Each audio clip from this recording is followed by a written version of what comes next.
એક 72 વર્ષના senior citizen સાથે 1,47,00,000નું ડિજિટલ અરેસ્ટ કરવામાં આવ્યું. ડિજિટલ અરેસ્ટ ફ્રોડ કરવામાં આવ્યું હતું, જેમાં જે સામેવાળા હતા એ લોકો પોતાનું ઓળખ એક CBI ઓફિસર તરીકે આપી હતી અને એમને એમ કહેવામાં આવ્યું હતું કે તમારો જે આધાર કાર્ડ છે એક સિમ કાર્ડ ઇસ્યુ કરવામાં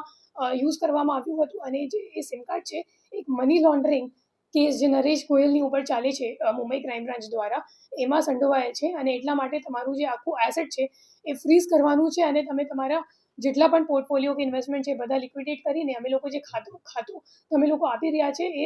તમે એમાં ટ્રાન્સફર કરી દો. અને એવી રીતે એમની સાથે એક છેતરપિંડી કરવામાં આવી હતી. આ જે ડિજિટલ અરેસ્ટનો ગુનો છે એ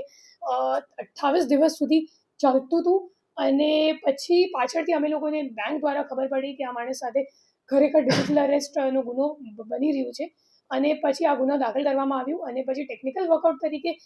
અમે લોકોએ વર્કઆઉટ કરીને ખબર પડી કે એક ખાતું છે ICICI બેંક અકાઉન્ટનું, જેમાં 39 લાખ 1,47,00,000માંથી 39 લાખ રૂપિયા અમદાવાદનું ICICI બેંક અકાઉન્ટમાં ટ્રાન્સફર થયું હતું. જે બેંક અકાઉન્ટ હોલ્ડર છે એમનું નામ છે ઉર્જિત કવિ અને ઉર્જિત કવિના ઉપર હજી 5 ગુનાઓ દાખલ છે જે ICJS માધ્યમથી ખબર પડી, જેમાં 2 સાયબર ગુનાઓ છે કોટા અને દિલ્હીનું અને 2 છેતરપિંડીનું ગુના છે અમદાવાદમાં અને એક છે વડોદરા શહેરમાં. તો એવી રીતને સુરત શહેર સાયબર સેલને સિવાય બીજા 5 ગુના પણ આરોપીની સામે રજિસ્ટર્ડ છે. હવે